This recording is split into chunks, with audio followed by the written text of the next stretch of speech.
we're very, very happy to welcome you here. So the first thing what we're gonna do for the camera is tell us your name and then the film that we're talking about today, and then we'll start the conversation from there. My name is Radha Blank. I'm the director, writer, and star of the 40-year-old version, Version. Yes, I appropriated Judd Apatow's title. Woo. I'm Eric Branco, the DP of 40-year-old version. My name is Snehal Patel, and of course I'm the sales director of ZEISS for North and South America. Welcome, Radha and Eric. Oh, I'm sorry. If I call you Radha, it's only because I'm used to doing that. Listen, I had a teacher named Mr. Mehta in junior high who told me that I'd say my name wrong. But listen, I'm sorry, Mr. Mehta. I'm sorry. Well, first of all, the cool thing is that you chose to make this film in black and white film. What was that conversation? Because I know Eric's like, yeah, of course. But to have a director like want to do that, that's really, really neat. So what was that conversation like? You want to do what? And then the door slams and the car pulls off, tires burning, rubber in the wind. No, I mean, you know, I'm a New Yorker, like Eric, we're native New Yorkers. Mm-hmm. And I was raised by a cinephile on black, you know, showing me all kinds of black white films in my youth, you know, from The Lost Weekend to The Apartment to Repulsion, which I probably saw too soon. Thanks, Mom. But like seeing motion picture in black and white was not a big thing for me. And Right. It just felt natural as a New Yorker to want to make a black and white film. Everyone else had the resistance because, you know, I mean, thank goodness for films like The Lighthouse and Roma. It gave us a little leverage or what have you. But, you know, I think the combination of who was in front and behind the camera made it maybe riskier for other people. But for me, it just felt like I'm a New Yorker. I want to add to the canon of classic New York films, but focusing the camera on a side of New York that maybe hasn't been seen, you know, in the classic New York films. Very nice. And Eric, what was your reaction? Because you've been shooting a lot of digital lately, and you got a chance to shoot on film. Yeah, I mean, you know, I started as a gaffer, and I came up shooting everything on film. So film was my education, and then kind of, you know, you work your way up to a DP, and you stumble all the way back down to like the bottom level. So like I went back to shoot, you know, I was gaffing, you know, movies about this size. Went back down to, you know, I was shooting student films and things on the weekends and little shorts and everything. And, you know, by the time I worked my way back up, the switch had happened and nothing was filmed anymore. It was all digital. That's right. So, you know, I feel lucky in that I had that education on film, so I'm comfortable. You know, I know the language. I'm comfortable with the technology. I'm comfortable trusting the math, trusting my meter instead of a monitor. You know, all that stuff doesn't scare me away. So, I mean, I really jumped at the chance to shoot a film in my hometown on black and white on film is like a dream come I think true. your exact words were, "Fuck yeah, let's do this shit. BX, stand up." I think that's what you said. Yeah, I mean that is yeah. That was a verbatim quote. That's awesome. I said it all nice. in emojis. Yeah. That's It's hilarious. like a Yankee fitted. And you know what was so, you know, because there'd been some resistance in the number of years I've been trying to make the film, but what was so excited about sitting down with Eric is like, he didn't flinch, you know, and we just kind of started building this rapport and this support of each other around this idea, you know, like we're gonna shoot on black and white and we're gonna be smart about it and strategize so that we, you know, use our time wisely on the set. And he also has background as an actor. So I could trust that his impulses when I'm in front of the camera, like there was this conversation about what to catch. So yes, he has all the technical know-how, but they're just impulses that he had around performance that were very helpful for me as a director. That's very nice. Yeah, I mean handheld operating. You're essentially an actor in the scene. You know what I mean? So the whole movie's handheld. I operated the whole movie. I mean 99% of the movie. And yeah, I mean I think that was definitely part of our team was, you know what I mean, a strong part of our collaboration was the ability that, you know, you were in the scene, you couldn't be giving me camera direction, you know what I mean, during the take. A lot of directors, like, I'll have a walkie in my ear as I'm doing it, and they'll be, you know, at monitor, you know, step back. Yeah, exactly. Right. Yeah. I mean, there were moments where I'd be on camera and I'd be in a scene and the scene would end and I'd be like, cut. In character. But for the most part, it was like capturing theater live. You know, like there was this huge risk, but it made it very exciting to shoot. The other, you forget, you're leaving somebody out of this equation. Your beautiful ballet shoes that you wore so that you could stay light on your feet. My white Adidas? Yes. You know, he had these shoes on and they allowed him to kind of saunter back and forth with the camera. So. You can never operate with your heels on the ground. Right, he was, and you were just so agile and just graceful. Like his whole torso. Like he's been wearing heels all his life. Or oh something, my God, right? supermodel, Eric Branco. You see me at rap. Ooh. So, Sorry, just to go back to black and white real quick. I got the script. I was at. this was exactly what I was going to ask you. There you go. How'd you get in on this? Okay. So I had shot a film called Cap for director Marshall Tyler earlier. That was actually black and white, mostly black and brown people on black and white. We shot it digitally, but that had some success. It's going to be on HBO coming up in February. And so on that film, I was a little frustrated. You know, when you shoot black and white, there are oftentimes you put color filters in front of the lens, and that will affect like what colors transmit and how they transmit to the either sensor or emulsion or whatever you're using. Most of, since black and white kind of got phased out, they don't really use these filters anymore. They're not making new ones. Most of the filters are made for Caucasian skin, which was something I kind of ran into on like 2 previous projects. And so I was actually at a rental house specifically testing black and white filtration for black and brown skin tones and trying to come up with a recipe that worked. Got downstairs, got in my car to leave, and looked at my phone and had the script that said the 40-year-old version of New York Tale in black and white. Black and white. Yeah. So, wow, what a nice situation to happen. You go in there with a purpose and you really want to, apply this knowledge that you just learned, and all of a sudden you have the opportunity to do it. I couldn't have met a more invested DP. When we first met, he flew to New York and bought about 75 pounds of books, black and white books of black and white photography, New York photography, and where a lot of the subjects were, people of color.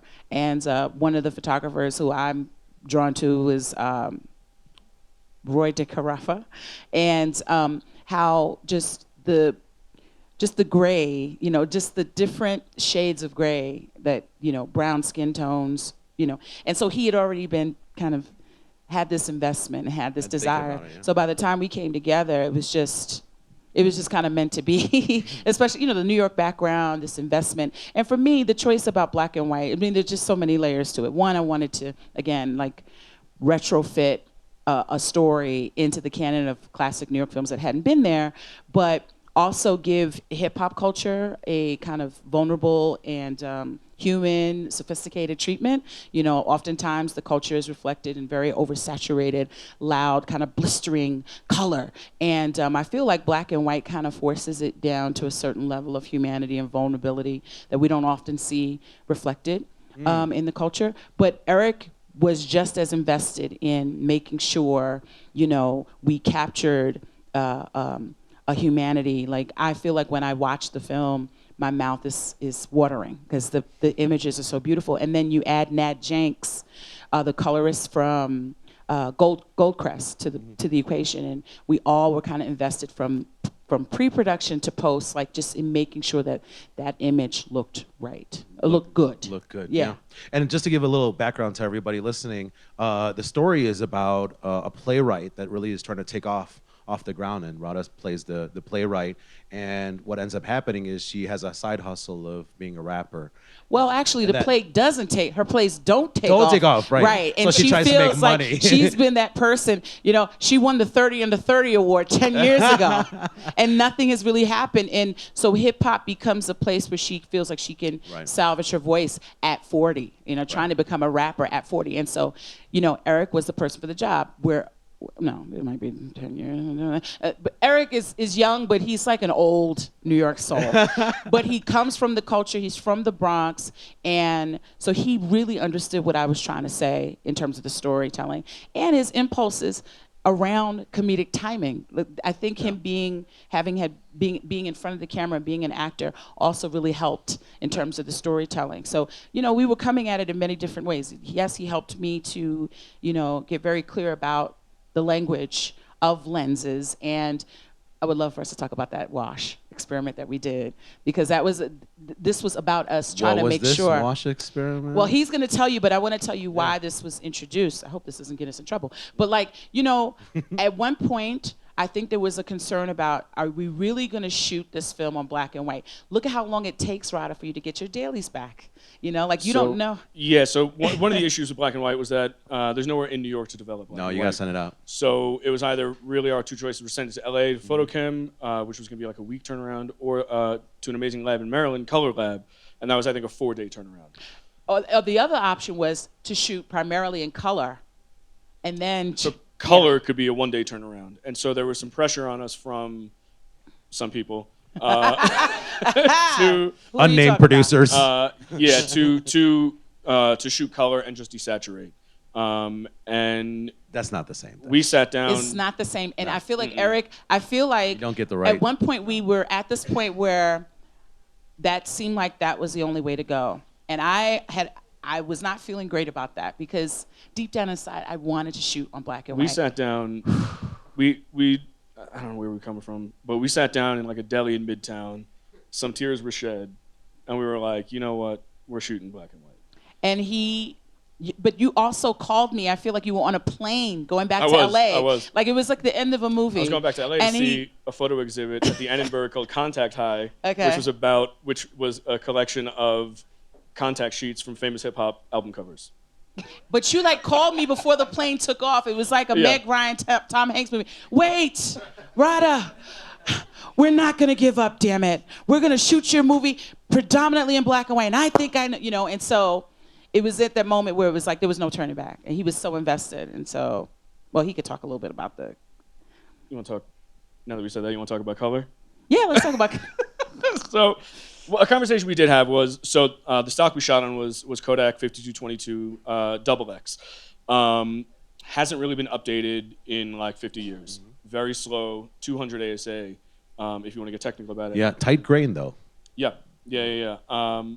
But there's a lot of night exteriors and things like that in the movie, and interiors in ginormous cavernous factories. Factories in the Bronx. But a conversation we had was, we could get a condor and put a light up at the end of the block and kind of wash it with light, but that's not what night in New York looks like. Yeah. And we wanted to present our city as it looks and in an authentic way. We wanted it to look like beautiful but real. And so we went on the hunt to try to find a more specific, try to find a more sensitive film stock. I called Kodak to see if they could actually roll us their 3200 ISO still film into motion picture reels. Yeah. At our budget level, it wasn't possible. They're like, sure, for $1 million. Yeah, exactly. What kind of movie do you think this is? So then, I exhausted Fuji that. doesn't have that 3200. No. And of course, they're not around anymore for motion pictures. Yes, I mean, as far as like high-speed black and white films go, it's either. I mean, on the still film side, you have T-Max, Kodak T-Max at 3200, and you have Ilford 3200, Delta 3200. Ilford doesn't make motion picture film at all. At all, unfortunately. I would buy it all if they did. They have the best. So we kind of exhausted our options going for black and white sensitivity. And so we started, looking back on how do we use color film possibly. So did you get like an AS 800 and desaturate? So we, a couple of the night exteriors, we actually tested. Ooh, we tested. We ended up, the double X is really grainy. It's beautiful, but it is pretty grainy, much more grainy than a modern film stock.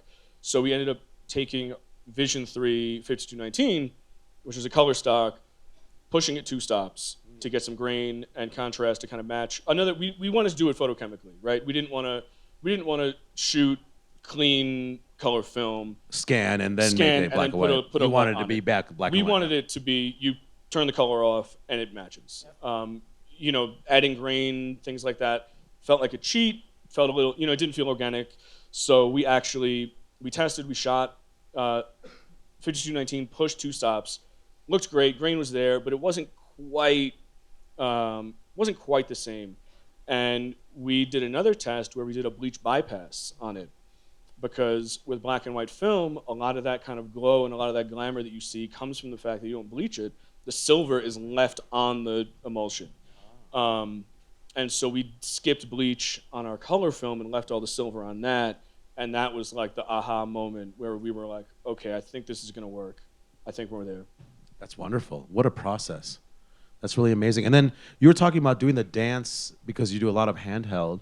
So Radha, you had to learn a lot about what the angles of the lens, what they're seeing, right? Because of where they're focused onto. When you played a handheld camera, is different than playing down to a lockdown shot. Right. Yeah. But you know, I wanted the film to feel like a documentary. You know, I'm playing a heightened version of myself, and I'm obsessed with Christopher Guest and mockumentaries, and there are moments where people like the Greek chorus are talking to camera. It's almost like you don't see me, but I'm on the other side of my iPhone, kind of like interviewing, you know, these New Yorkers or what have you.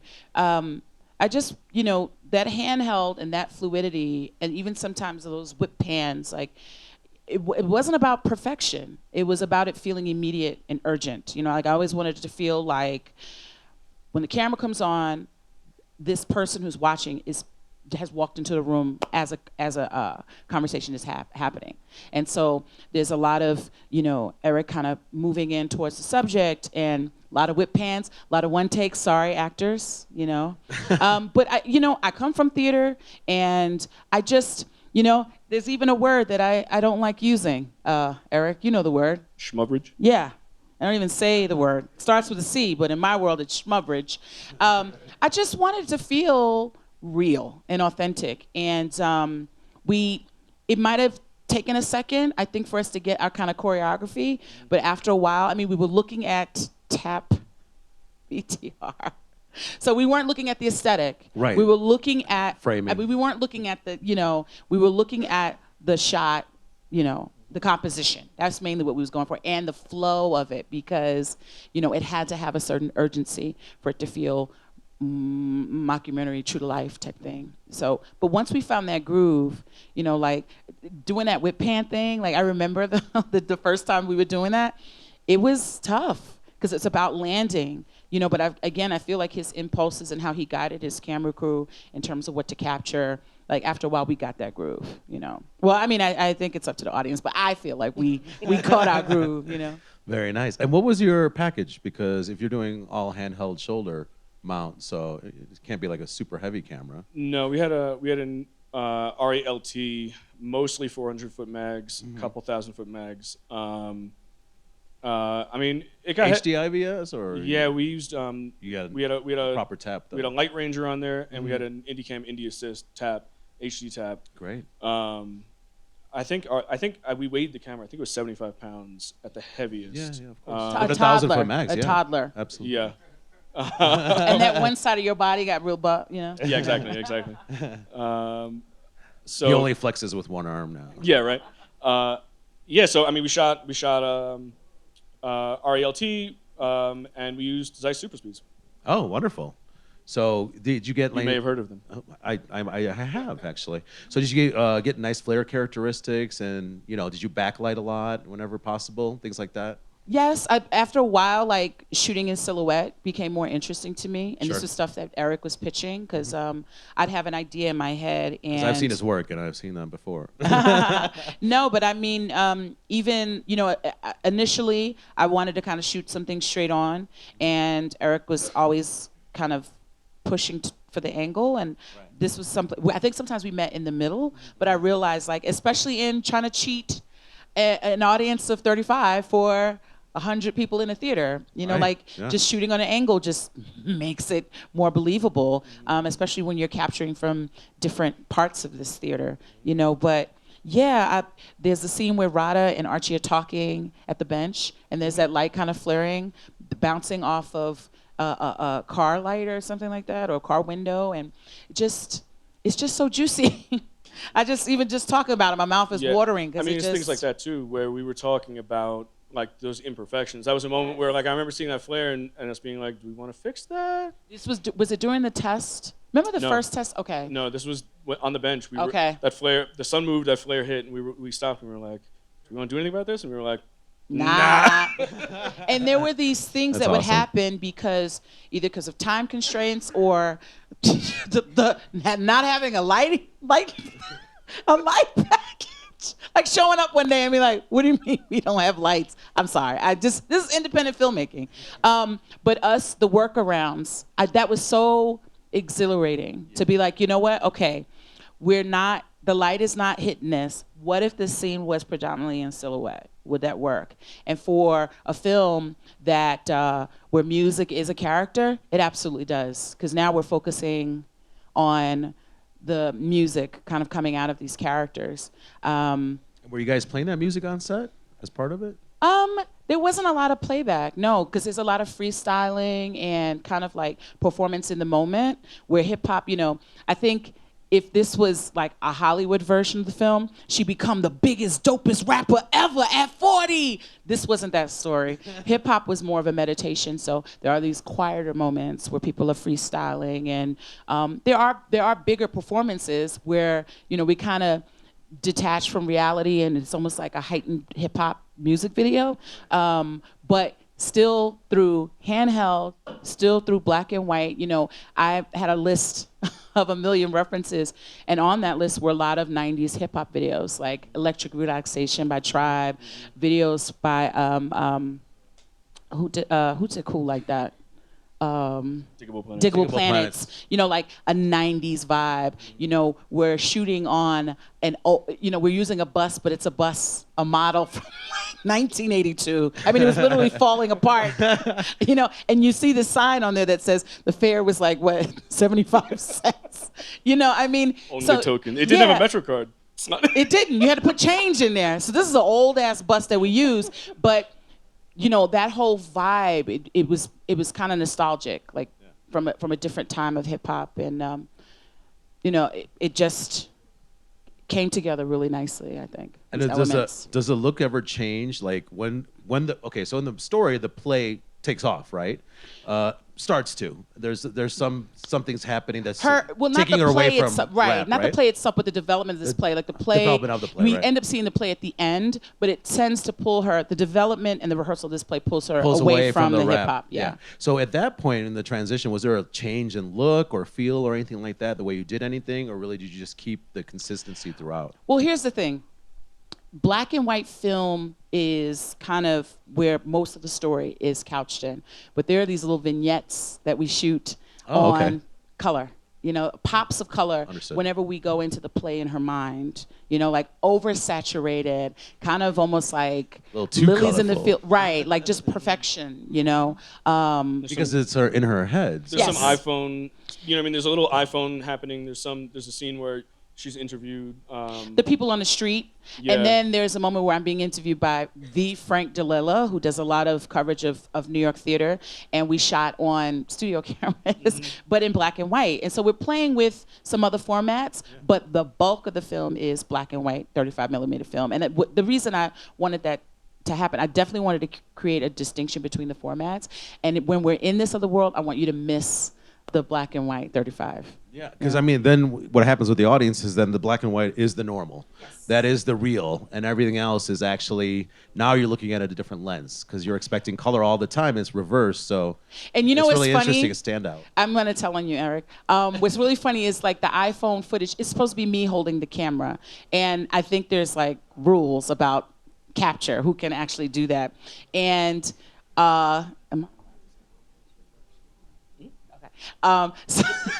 I don't want to get in trouble with nobody. Eric actually shot the footage that I'm supposed to be taking. But he's so damn good. It looked so fucking amazing that myself, Eric, Nat Jenks, we went in and can I say fucked up? I'm sorry, there's a child present. But That's okay. We went in and we tried to pull, Didn't mean to speak for the child. we tried to pull all of the kind of finesse off of that and make it look more like in After Effects. That's what we did. Made it look like shaky I was, cam. and then just like messing it up again because little texture. What I didn't want the audience to do was to look at this iPhone 10 footage and be like, well, why didn't you just shoot the whole movie? And it looks so great. And we used that in testing too, just to see. But that became fun, going in with Nat and making sure that the formats all look very different. We down-resed it, we compressed it, and then we spit it back out, up-resed again. It's just kind of like what he said. Yeah. So like when it plays on the big screen, it's like instantaneously. That's iPhone footage. Yeah, absolutely. Great. So then, what was your production cycle like? Like how long did you have? I mean, you're shooting on a film. You're doing handheld. You probably have like 20 days to shoot. 20 days exactly, 1 day of reshoots. Wow. Yeah, and it was intense. Got it all. I'm very proud to say we did not go over much because we went over once. I saw a look in the eyes of the producers, and that became we were chasing that. Were they doing this? Were they just tapping their watches? Might as well. More disappointed. Yeah, like. But like we're shooting a play in a theater. And then having all of this background, and having I had to direct a play and a film at the same time because we have light cues and smoke machines and haze and sound. We had what? Was it 35 or was it 50 or what extras in the theater? I think it was between 35 and 50. Whatever it was, in between every setup, the whole audience had to stand up, get moved over, shuffle around. Reseated, you know what I mean? So that all that. Oh, so that you have. So that you could do different shots. I mean, we're looking this way. There's not a single human being outside the frame. Not one person. And then you do literally. A pan over. This way. Everyone's running over here. And make sure we have this hand of one person in the back. Oh, that's so funny. Yeah. So, did you get a chance now to see it on the big screen together? Yes. And what happened? It's amazing. How did it feel? I'm still very emotional about it because. As that person who always wanted to be a filmmaker, to sit in an audience with your black and white film and have people just, the reactions, like the Salt Lake City screening was off the hook. There aren't people there with their arms folded. There aren't critics, reporters, reps, people invested in the film. It's just film goers, people who want to see cinema. And it's just very affirming to hear the laughter and people, when it's over, come up to us and say like, wow, I'm from New York. And this is a New York film. And there's someone who, I think he's at IndieWire, I cannot remember his name, I'm so sorry. But he just finished a book based on New York films. And he's like, this has to lead the second edition. Oh, wow. Yeah, so Wonderful. that is very affirming and very satisfying. And I think it's going to impact my career as a filmmaker because it's not to say I can't compromise, but I did not compromise on the vision because I was so eager for us to have, to add to that canon. And so I think it all paid off. It was worth every single fight.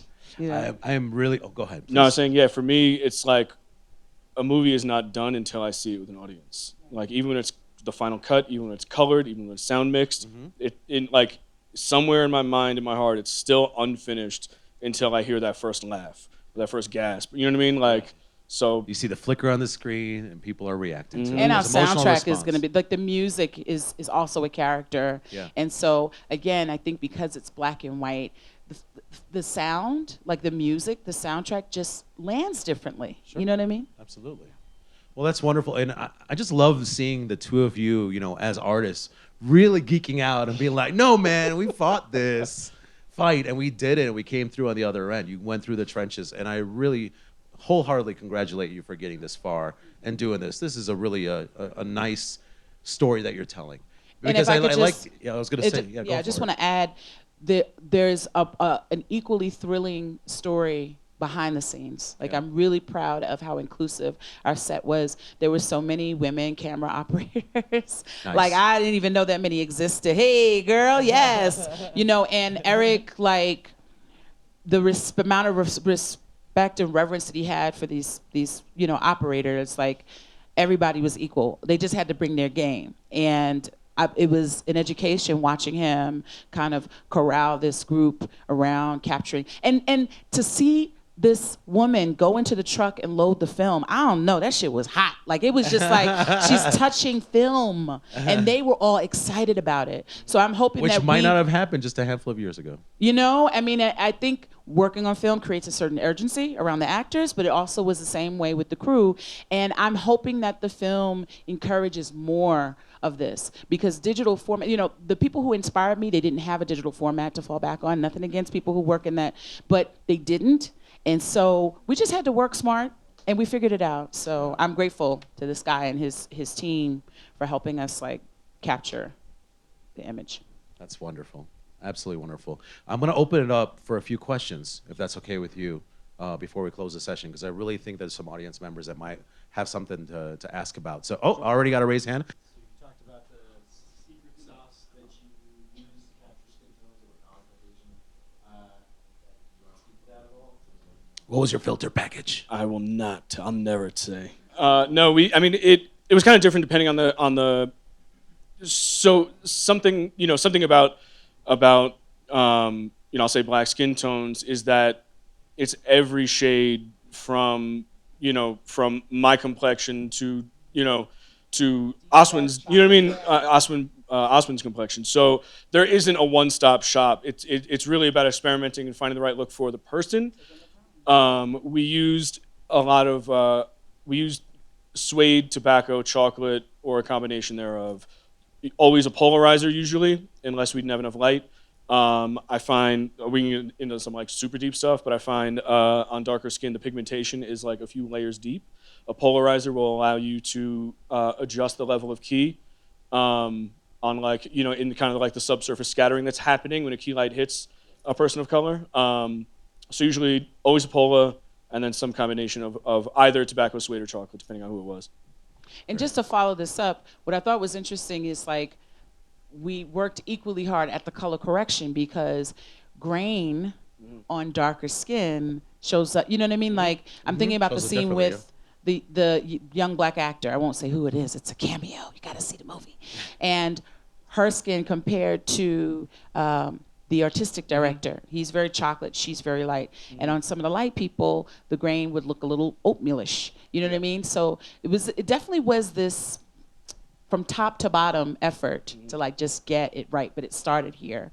And I just now, grain means something different to me, because it's about, I'm in a scene with Archie, who is Korean, and making sure that we both look just as moist and beautiful. As you do in real life. Sorry. I know people hate that word, moist. Moist. Moist. Very nice. Nice question. Thank you very much. Oh, we have one right here. Hey, was there a visual dogma in the way that you used that to represent the characters? A visual dogma, you said? Yeah, like a set of, kind of like a set of rules. Yeah. The way you guys define the characters. So yeah, I mean, our lighting choices were primarily determined by the fact that we were doing long takes, a lot of oneers, a lot of 360, and so we very, very, very rarely had lights on stands on the ground. A big part of that also is something that like I'm just personally working on, like in my journey. I find film sets can be overly technical and intimidating to the people who are creatives on the non-technical side. So just for me personally, I don't want an actor to walk onto a set and feel like it's my arena. I want it to feel like it's their arena. So I do that by being very, very careful with cable runs even. You'll very rarely find like a cable crossing the room on one of my sets, because I don't want that to be. I don't want an actor to come in and navigate C-stands to get, and they have to sit here, and they can only, if they do this, It feels so propped up. Yeah. It feels so artificial. So most of our light was coming through windows. A lot of light through windows. A lot of negative fill on the fill side. That was our look was kind of determined by how we wanted to shoot the film on the set, if that makes sense. And I also think like we were thinking like, let's not be afraid of shadows, and let's not. I always look at a film like The Favorite, which because it's natural light, it might take you 10 minutes for your eyes to adjust, and that's okay. You know, the idea isn't like, oh, Oswin is on set, he's darker than me, let's throw all the light on his face so that we look the same. That'll never happen, and it's not the way life looks. I mean, this is artificial light on us, you know what I mean? Like, this isn't how we walk around every day. So if Oswin, a darker, if Oswin, who is of a darker shade, walks out of the light, it's okay.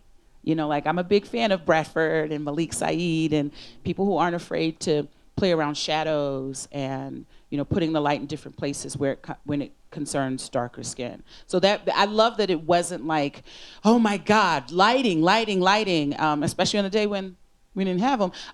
You know, like, because then it became about. The day our truck didn't show up? Then it became more about like, if this was real life, you know what I mean? As opposed to, like you said, a scene. Very nice. Nice question. Who has a question? One over there? All right. Hey, Eric, I know you talked about the camera being 75 pounds. Can you talk about the team that you had around you to support you in getting all the shots?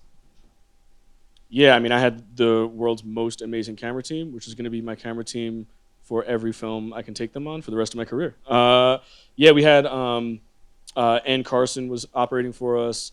Autumn Moran was operating for us. Brent Weichel was operating for us. We had Xian Shen was our first AC. John Zhang was our second AC, and Angela Kovacs was our loader. I have such an appreciation for Autumn because I feel like the day they showed up, it was all those whip, finding. You know what I mean? Like, it was like a sport. Yeah, your team was amazing. And I need to like give them a huge shout out because, you know, we were a lower budget film, and a lot of the people who came up on film had moved up to an arena now that they were shooting. I mean, the people who I had worked with that when I was, you know, working in lighting that were familiar with film are now, you know, doing Star Wars movies. Do you know what I mean? So like, they're not going to come hang out on a, you know what I mean? Why? They don't want to get paid in sandwiches? What's wrong? We had sandwiches. But so Didn't find that cooler. So it became about really people who wanted to step up to the next level in the, you know, within 600. So Xian Shen was the second AC on Hustlers, and she came in first for us, and that, you know, that was important for her. That's good. So it was, you know, and it was one of those things. I think when you give people a shot and you trust them and you know, and they know that you're going to help them do their best work, I think they're more invested in the film because, you know, they're getting a chance to do something that they don't always get to do. Yeah, and then also I had a quick question because we were talking about this earlier. You're talking about your dailies coming back 4 days later. Was there a LUT or a look that you put on it, or how did you view them? Did you view them like just straight, you know, yeah, scan it in and send it over? Like how'd you look at them? So the film was on such a tight turnaround. We came up with a solution of we actually recorded our tap, and the assembly of the film was recorded tap. Wow, we used to do that back in the day. Yeah. You used to have a video assist person to do that. Yep. Okay. So that's what we did on this film. Oh, that's what you did. Okay. Arturo. Yep. Amazing. And so first thing to Editorial was. So you knew at least you can check your performances. Yes. We have to make this clear so everyone understands because the film's coming back 4 days later before we can even watch it, which means that you don't even know if you needed coverage. So you know. You had to check. You had to check, and so you had Video Village record everything. That's wonderful. And you know what I did was I'm trying to build a defense for black and white and make sure I'm as educated as I possibly can. So I called friends like Terrence Nance and other filmmakers, and some of them were like, I don't even look at dailies. but you know, it's to me it's about again trusting the process, and it's a risk. It's a huge risk. Sometimes Absolutely. it didn't always work out, but when those dailies did come in, oh my God, how I'm gonna get emotional. How affirming it was to see it and be like, we made the right choice. Oh shit, we're not wasting people's money here. Did it help you get over the finish line when you got the dailies back? Because now you're like, yes, remotivated. Let's do this. Yes. I mean, it was a cocktail though. There Like were like sometimes 3 we were levels waiting. of- It was like playing a game of CeeLo. Like, okay, what we gonna get now? You know? I think you need to explain CeeLo. Oh. Well, CeeLo is when I'm sorry. Yeah. So, but it was to me though. This is how our filmmaking forefathers and mothers worked. You know, and they trusted the actors, they trusted the DP, they trusted, you know, the performances, and I'm curious about what digital filmmaking has done to urgency. Like, you know, the idea that actors can take 20 takes of something, you know, but the minute I told the actors we were shooting on film, like, they were just different facial expressions. Yeah. The first one, it was like a hot piercing rod had been placed on their body.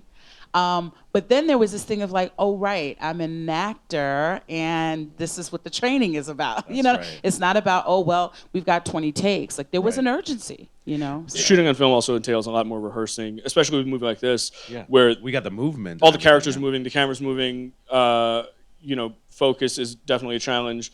So it was about, you know, us finding our timing, focus finding their timing, and on film, it's just a little, you have to bring your A game a little more. Yes. You know what I mean? Well, the film's burning and everyone hears it. And also, As you the know, film is rolling. on the tap, you can't tell if a shot is out of focus. Right, you can't. Do you know what I mean? I Like, can. so, You can tell the frame. yeah, so, I mean, And if like, there's you can, people I mean, in if it's it. like out, you can tell. But if it, you know what I mean? Yeah. If it's an ear in focus instead of an eye, Yeah. again, we're going to find that a week later. Yes. And we're 4 not days getting later. back into that location. So it's really about everyone getting that take, getting that setup down, feeling Right. it in their bones, knowing what's happening, and then executing. And it's not like if there was an imperfection, we didn't use it. I don't mind the imperfections at this point because it's film. So the grain and the dust, we didn't do too much dust busting. I didn't mind stuff showing up because like we're watching a film. And you know, there are people who shoot on digital and they go in and they add all this shit. We actually had it. We actually had dust can. and crust and smut, you know, like, and so when those things pop up, it's like, yeah, it's a film. This shot is a little bit out of focus, but like, it's kind of what we didn't have a choice but to move forward. And so I honestly, as a filmmaker who's beginning their career, I don't know how I feel. Like, I feel like I want to shoot everything in 35 now. I'm spoiled.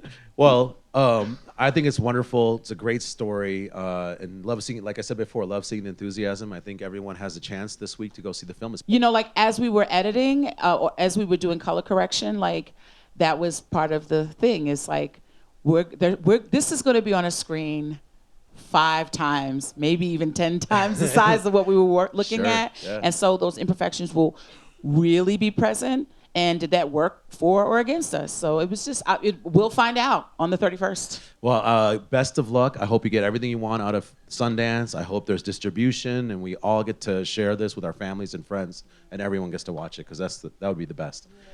Thank you so much. Thank Thank you. you. Thank you This so was great. much for coming. Such a pleasure.